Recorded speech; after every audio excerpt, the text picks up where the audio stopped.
looks a bit... Why? Well, there's elements of the front wall there which are cracked. The roof has been patched. Okay, well, it's on the market for £343,000.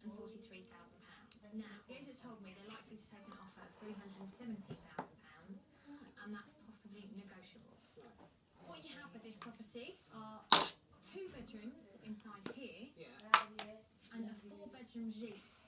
Currently let out at £1,100 a week, and last year it let out for 14 weeks a year. Now that £1,100 is peak season, so obviously off-season you would get slightly less. You've got a swimming pool which is just over the back there. Wonderful. And the swimming pool's being renovated, so you'll get a brand new pool if you buy the tanks. Technically, go and see if your opinion changes. Yeah, that's good.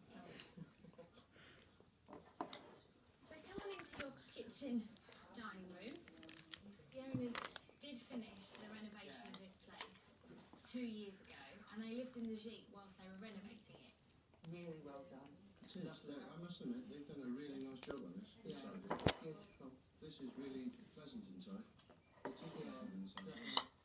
What a marvellous bookcase. Look at that. It's wonderful. So down here you've got a bedroom with an ensuite, and you've got